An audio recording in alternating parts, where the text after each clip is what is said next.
Bismillahirrahmanirrahim. Assalamualaikum warahmatullahi wabarakatuh. Apa kabar semuanya? Alhamdulillah kita ketemu lagi setelah libur lebaran. Ya, Ibu mengucapkan minal aidin wal faizin, mohon maaf lahir dan batin. Semoga uh, semua kesalahan kita di yang lampau ya kita buka lembaran yang baru dan menjadi semangat juga buat kalian dalam pencapaian ujian kenaikan kelas ya. Maka dari itu kita akan masuk ke bab terakhir tentang bunyi ya. Sebenarnya bukan bab terakhir tapi karena waktu pada saat PJJ itu mepet sekali ya, sedikit sekali, jadinya hanya sampai bunyi. Satu bab lagi yaitu tentang cahaya. Semoga nanti di kelas 9 kita sudah tetap muka dan Ibu punya waktu untuk menjelaskan secara langsung. Baik, di bunyi ini pasti kalian akan bertanya-tanya bunyi atau suara itu berasal dari mana sih gitu kan. Nah, jadi bunyi itu berasal dari sebuah gelombang yang namanya gelombang mekanik. Yang gelombang mekanik itu berasal dari gelombang. Gelombang itu berasal dari getaran. Getaran itu berasal dari sebuah benda yang melakukan benda atau sesuatu yang dia bergerak bolak-balik gitu ya. Nah, jadi di sini getaran itu adalah gerak bolak-balik secara berkala melalui titik keseimbangan ya. Jadi awalnya dari bunyi itu adalah sebuah getaran. Jadi ada sebuah benda ya atau sesuatu dia bergerak bolak-balik ya, harus bolak-balik secara berkala melalui titik keseimbangan. Nah, di sini contohnya adalah sebuah bandul. Nah, ini bandulnya itu dia bolak-balik ya. Dia bolak-balik gitu. Ya. Nah, ini misalnya dari A ke B, B ke C ke B lagi, B ke A lagi, A ke B, B ke C, begitu seterusnya. Berarti kan tuh bolak-balik. Nah, dia mulai titik keseimbangannya itu adalah B. Dimana kalau misalnya dia bolak-balik, berarti dia misalnya dimulainya dari A, ya kan? Berarti dari A ke B, ke C ke B lagi, ke A lagi. Nah, itu namanya bolak-balik. Berarti ini dinyatakan satu getaran, ya. Kalau misalnya dia dari misalnya dari C, terus ke B, kemudian ke A, udah selesai. Nah, ini berarti cuma setengah getaran, ya. Kalau misalnya kita mulainya misalnya dari A, ke B, ke C, ke B lagi, ke A lagi, ke B lagi, ke C lagi, ke B, ke A, ya kan? Nah, ini berarti dia sudah menempuh 2 kali getaran ya, karena udah melalui titik keseimbangan ya. Nah, ini balik ke A 2 kali, 1, 2 ya, berarti 2 kali, ini jumlahnya adalah 2 getaran gitu.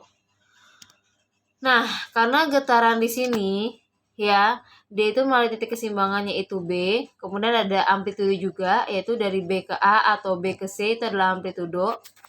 Nah, maka di sini perhitungan banyaknya getaran itu disebut dengan frekuensi dan periode berdasarkan dengan waktu. Frekuensi sama periode hampir sama ya, kembar tapi tak serupa.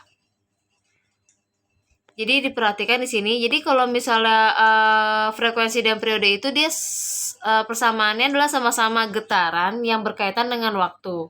Cuman bedanya adalah kalau misalnya frekuensi itu berdasarkan banyaknya getaran tiap detik ya. Banyaknya getaran tiap detik. Jadi N dulu, getaran itu simbolnya adalah N, detik itu waktu kan, berarti T.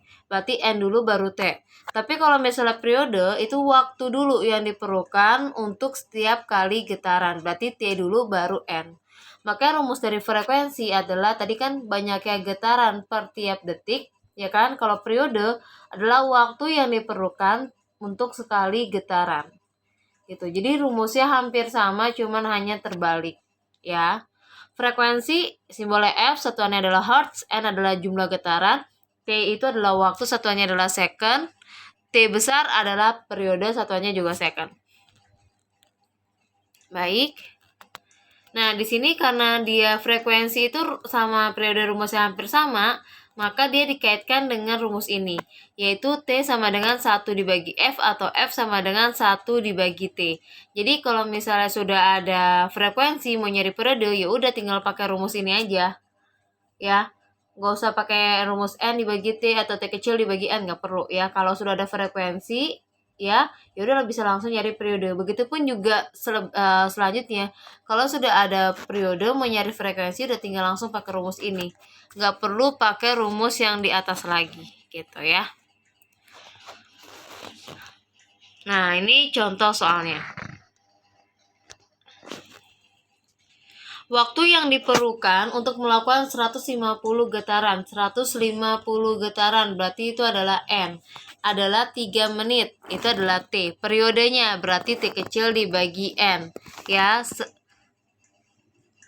Nah, ini T-nya itu kan 3 menit. 1 menit itu kan 60 detik. Berarti harus diubah dulu. Ya, karena dia satuannya menit. Sedangkan T kecil itu adalah waktu, satuannya second. Berarti 3 menit dikali 60 detik. Hasilnya adalah 180 second atau 180 detik. Nah, kemudian dibagi 150 getaran. Hasilnya adalah 1,2 second. Kenapa satuannya antara periode dan waktu sama-sama T? Karena T kecil ini dia kan satuannya second. Sedangkan N dia nggak punya satuan. Nah, anggap aja 1. Berarti second dibagi 1. Hasilnya adalah second. Gitu ya.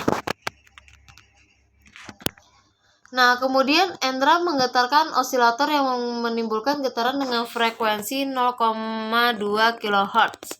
Kilohertz, ada kata-kata kilo. Berarti nanti dikali 1000. Nah, yang ditanya berapa besar periode getaran yang ditimbulkan. Nah, di sini yang diketahui adalah frekuensi. Tadi 0,2 kHz. Berarti ubah ke hertz jadinya 0,2 dikali 1000. Hasilnya 200 Hz. Nah, kalau sudah ada frekuensi, mau cari periode, nggak usah pakai rumus ini lagi. Ya, gak usah, karena sudah ada frekuensi, pakai rumus yang berhubungan itu. T sama dengan 1 dibagi F, 1 dibagi 200 sama dengan 0,05 second. Begitu caranya, gampang kan ya? Gampang sekali. Baik, kita slide lagi. Nah, sekarang kita sudah masuk ke gelombang. Jadi tadi kan getaran. Dia bolak-balik secara berkala melalui titik keseimbangan. Kemudian gerakan bolak-balik itu ternyata dia merambat. Merambat itu berarti getarnya berjalan gitu. Ya. Nah, kalau getarnya sudah berjalan, nah dia membawa energi dari satu tempat ke tempat yang lainnya. Nah, ini disebut dengan gelombang, ya.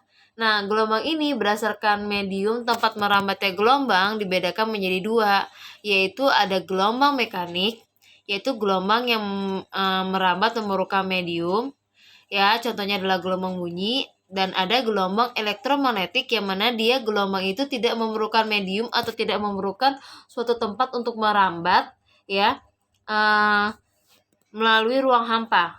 Ya, jadi dia bisa merambat di ruang hampa. Nah, gelombang elektromagnetik ini contohnya adalah cahaya. Apa sih bedanya kalau masih bingung ya, gelombang mekanik sama gelombang elektromagnetik ya? Jadi gini, kayak misalnya kamu tau nggak, padahal kalau di luar angkasa mungkin ya sering terjadi tabrakan antar meteor. Tapi kok kita nggak pernah dengar ya tabrakan antar meteor tersebut itu kan? Atau lagi misalnya pada saat roket terbang keluar angkasa, kemudian pasti dia akan meledakkan salah satu bagian dari tubuhnya gitu kan, untuk mendorong dia keluar angkasa. Tapi kok kita juga nggak dengar gitu. Atau ada meteor yang jatuh ke bumi tapi kok kita nggak dengar gitu. Karena di luar angkasa itu dia hampa udara, tidak ada udara. Nah, sedangkan udara itu memerlukan medium untuk merambat. Nah, tadi kan udah bunyi atau suara itu dia memerlukan medium untuk merambat. Salah satunya adalah udara. Ya, dia jadi suara itu nggak bisa nyampe ke telinga kita karena nggak ada rambatan, yang nggak ada udara salah satunya gitu. Nah, sedangkan kalau sinar matahari di luar angkasa kok bisa sampai bumi? Nah, karena cahaya matahari itu termasuk adalah gelombang elektromagnetik, yang mana dia tidak memerlukan rambatan atau medium untuk sampai ke bumi, untuk sampai ke kita. Contohnya lagi gini, kayak misalnya kamu pernah dengar guntur. Kalau guntur itu kan ada gemuruh sama kilat, ya kan? Yang nyampe ke kamu duluan pasti kilat dulu. Kamu lihat kilatannya dulu baru gemuruhnya. Kenapa bisa gitu? Kenapa gemuruhnya telat? Karena kalau misalnya kilat itu kan cahaya, dia itu pasti akan lebih cepat nyampenya ke kita karena dia tanpa perantara, tanpa medium. nggak perlu apapun dia untuk merambat sampai ke kita. Tapi kalau misalnya gemuruh ya geledeknya, nah itu dia perlu merambat melalui udara untuk sampai ke kita, makanya dia nyampainya belakangan gitu. Makanya kalau misalnya ada gemuruh gitu, kita akan ngelihat kilatannya dulu baru geluduknya.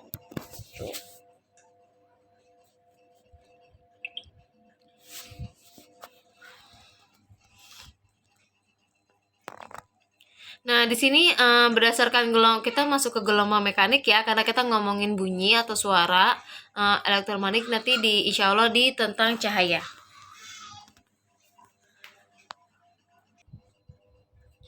Nah, berdasarkan arah getarannya ini, gelombang mekanik dibagi menjadi dua macam, yaitu ada gelombang transversal dan gelombang longitudinal.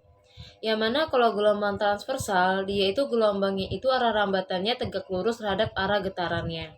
Ya. Nah, ini kamu lihat arah gelombangnya dia tegak lurus terhadap arah rambatannya. Ini rambatannya, ya. Nah, satu gelombang transversal itu terdiri dari satu bukit dan satu lembah, ya. Bukit di atas, lembah di bawah. Jadi kalau satu kayak gini, nah ini berarti satu gelombang transversal, ya. Kalau misalnya kayak gini, nah berarti berapa tuh? 2,5 gelombang transversal ya. 1,5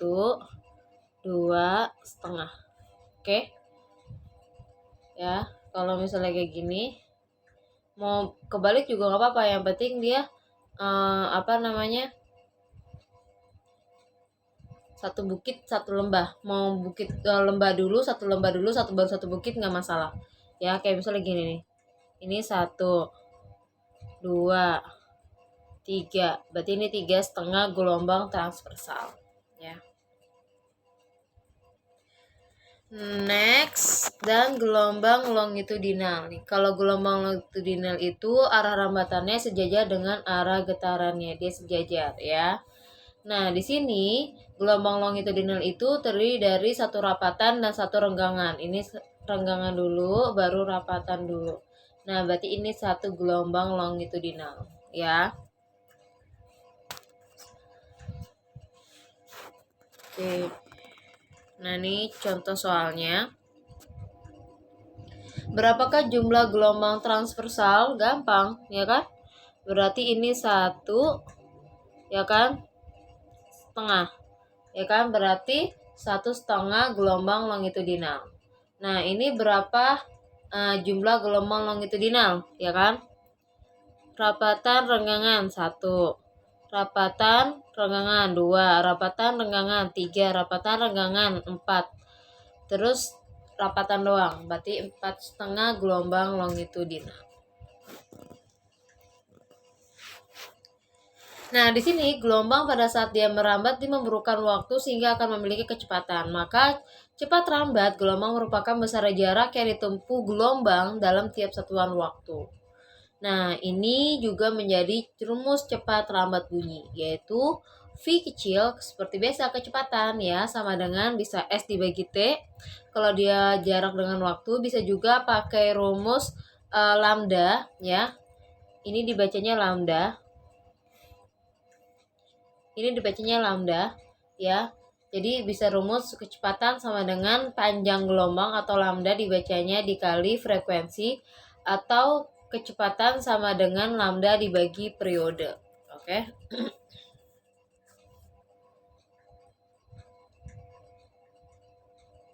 Baik, kita lanjut. Nah, jadi di sini contohnya adalah suatu sumber getar memancarkan gelombang cepat rambat 340 meter per second. Berarti ini malah yang diketahui adalah V-nya.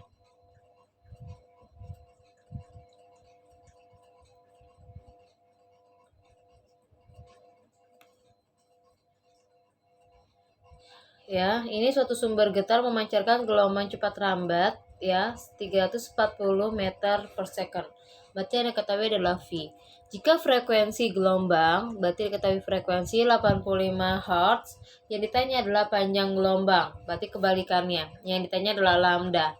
Nah, karena ada V sama frekuensi, ya berarti pakainya adalah yang sama lambda, yaitu V sama dengan lambda dikali F.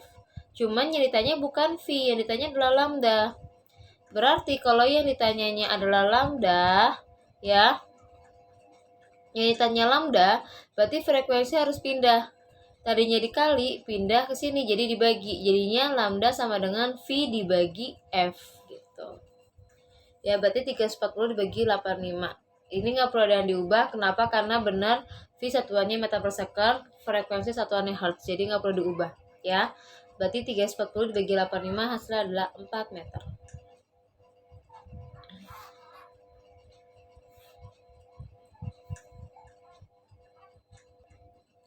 Lanjut soal nomor 2. Dalam percobaan mengukur cepat bunyi di udara, suara Maryam terdengar 3,5 second. Ya, berarti yang diketahui second itu adalah waktu, ya. Ini ya, setelah terlihatnya nyala Maryam. Jarak antara Maryam dengan pendengar adalah 1400 meter, berarti jarak S, ya. Yang ditanya adalah berapa besar cepat rambat bunyi. Berarti pakai rumus V sama dengan S dibagi T. Nggak perlu ada yang diubah karena S-nya satuannya meter, benar, T-nya satuannya second.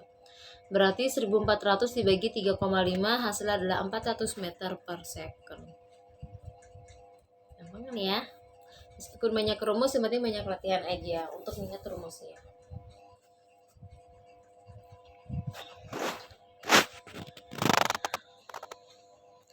Demi lautan yang penuh gelombang. Quran Surat At-Tur ayat 6. Dari ayat ini Allah membuktikan bahwa ilmu pengetahuan itu berasal dari Allah Subhanahu wa taala, dan Al-Qur'an membuktikan kebenarannya tentang bagaimana ombak air laut merupakan salah satu bentuk dari gelombang transversal. Ya kan? Masya Allah. Maha benar Allah dengan segala firman-Nya. Baiklah, kita masuk ke bab bunyi.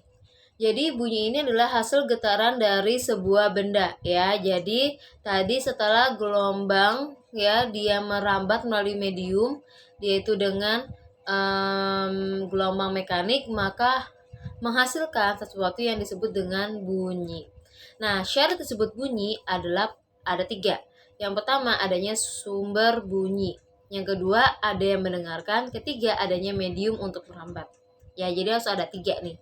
Ya, kalau misalnya salah satunya aja nggak ada, misalnya nggak ada yang mendengarkan, walaupun suara sekencang apapun, kalau kita tidak mendengar itu bukan bunyi, ya.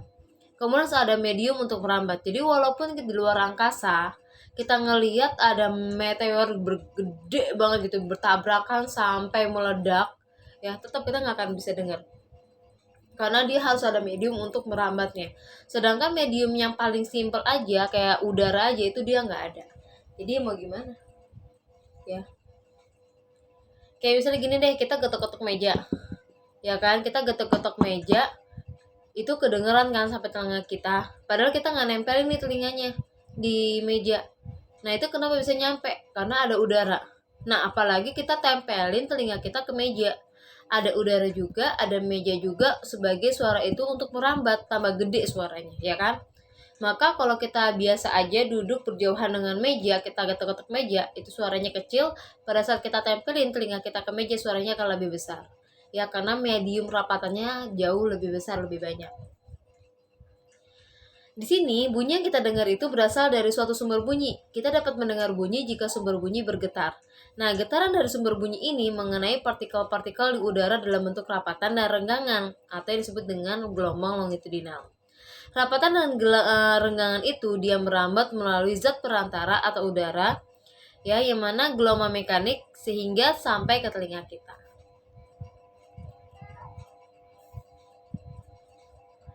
Di sini jenis bunyi banyak, ya, ada berdasarkan keteraturannya, ada besar kecilnya, ya, banyak sekali. Berdasarkan keteraturan frekuensi getarannya, nah ini dibagi menjadi 2, yaitu ada nada dan desah. Kalau nada itu adalah bunyi yang frekuensinya getarannya teratur.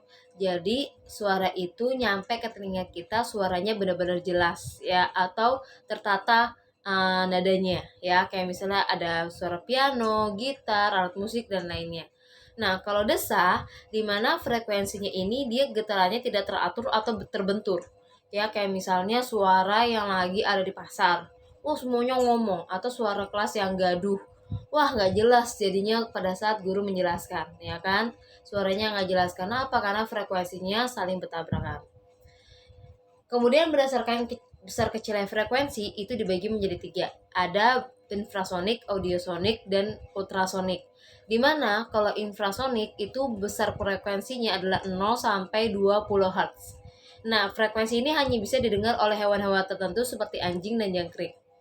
Kemudian yang kedua ada bunyi audiosonik, yang mana bunyi besarnya itu adalah sekitar 20 sampai 20 ribu Hz. Nah, inilah besar frekuensi yang bisa didengar oleh manusia. Sedangkan ya, bunyi ultrasonik ini dia itu lebih dari 20 ribu Hz ya, dan bunyi ini bisa didengar oleh kelelawar. Dan pemanfaatannya, bunyi ultrasonik ini juga dimanfaatkan untuk pengukur kedalaman laut dan juga pendeteksi cacat pada logam, serta ultrasonografi USG pada pendeteksi janin ya, untuk cek-cek janin. Selanjutnya ada tinggi, rendah bunyi, dan kuat bunyi. Nah, tinggi dan rendahnya bunyi ini dipengaruhi oleh besar kecilnya frekuensi. Semakin besar frekuensi, maka bunyi yang dihasilkan akan semakin tinggi. Begitupun sebaliknya. Sedangkan, kuat lemahnya bunyi itu dipengaruhi oleh amplitude bunyi. Nah, sedangkan warna bunyi atau timbre itu setiap orang memiliki warna bunyinya masing-masing. Ya, kayak misalnya kita udah jelas nih, kita nggak tahu siapa yang ngomong, tapi kita tahu dia perempuan pasti yang ngomong. Ini suara yang azan pasti laki-laki gitu kan. Karena kita tahu warna bunyi dari perbedaan jenis kelamin. Frekuensi senar atau dawai.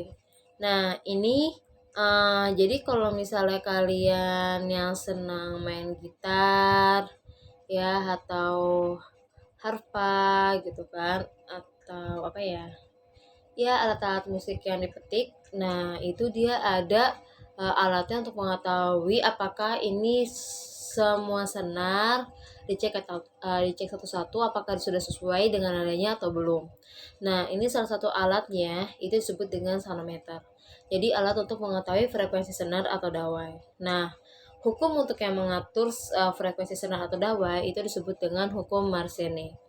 Yang rumusnya itu adalah frekuensi sama dengan 1 dibagi 2 dikali L itu panjang senar dikali akar V itu tegangan senar dibagi massa jenis senar dikali luas penampang senar ya. F sama dengan 1 dibagi 2 kali L dikali akar V dibagi rho dikali A.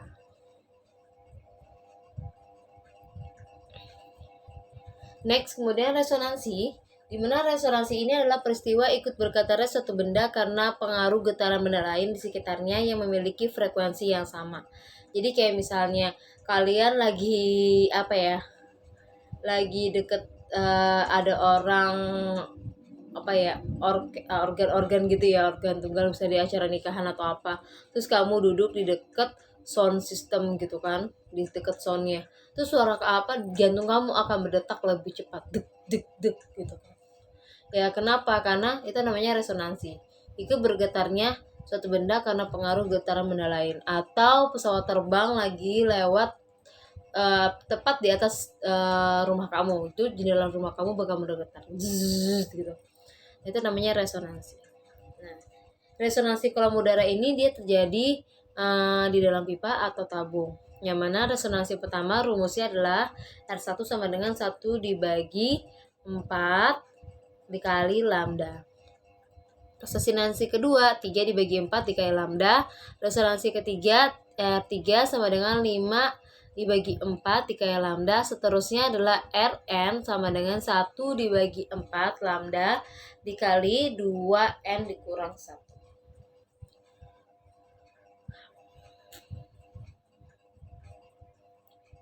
Baik, kita masuk. Oke, dikit lagi ya. Nah, hukum pemantulan bunyi, di mana bunyi itu merambat dalam bentuk gelombang, ya kan? Nah, gelombang ini dapat memantul jika saat merambat mengenai dinding pemantul. Hukum memantul bunyi ini yaitu bunyi datang, garis normal, dan bunyi pantul terletak pada satu bidang datar, yang mana sudut datang sama dengan sudut pantul. Jadi kayak misalnya, kalau sudut datangnya, ini misalnya sudut datangnya suara aslinya ke dinding, ya, ke dinding itu misalnya besarnya 45 derajat. Maka yang dipantulkan ya itu arahnya adalah 45 derajat juga. Jadi sama. Kalau dia dindingnya datar ya. Kalau misalnya bergelombang nanti suaranya jadi nggak jelas. Nah, makanya di sini macam-macam bunyi pantul, ya, itu ada dua, ada gema atau eko, di mana bunyi pantul yang terdengar jelas setelah bunyi asli. Kalau gaung atau kerdam, itu bunyi pantul yang terdengar hampir bersamaan dengan bunyi asli, sehingga bunyi asli menjadi tidak jelas, karena tadi frekuensinya bertabrakan, ya.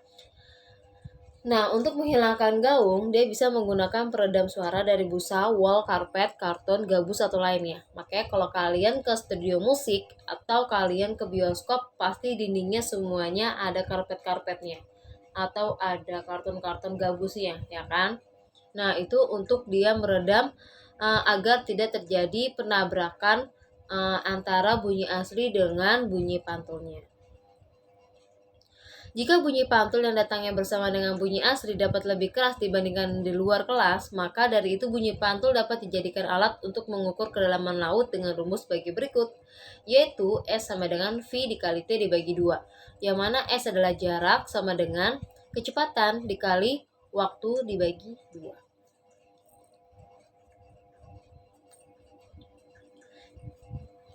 Beberapa lain dari bunyi itu ada efek Doppler, yang mana sumber bunyi yang mendekati pendengar akan memberikan frekuensi yang lebih besar daripada frekuensi aslinya. Nah, semakin tinggi sebuah sumber bunyi, maka bunyi akan semakin tinggi kedengarannya. Ingat, bukan kuat bunyi yang semakin besar, namun tinggi bunyi yang bertambah. Sebaliknya, jika sumber bunyi yang bergerak menjauhi pendengar, bunyi akan terdengar semakin lemah.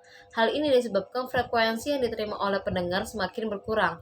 Kuat bunyi akan semakin lemah jika sumber bunyi dan pendengar sama-sama bergerak saling menjauh.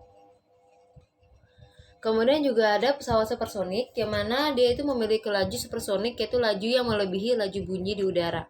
Nah, laju ini dinyatakan dalam bilangan Mach karena saking besarnya kecepatan pesawat tersebut. Nah, bilangan Mach merupakan perbandingan laju benda dengan laju bunyi di udara. Misalnya, sebuah pesawat melaju dengan kecepatan 900 meter per second. Karena laju bunyi di udara 300 meter per second, maka laju pesawat tersebut 3 kali dari laju bunyi di udara. Nah, laju pesawat itu berarti 3 Mach. Ya, karena tadi kan 900 meter per second. Sedangkan laju bunyi itu adalah 300 meter per second. Jadinya laju pesawat 3 Mach.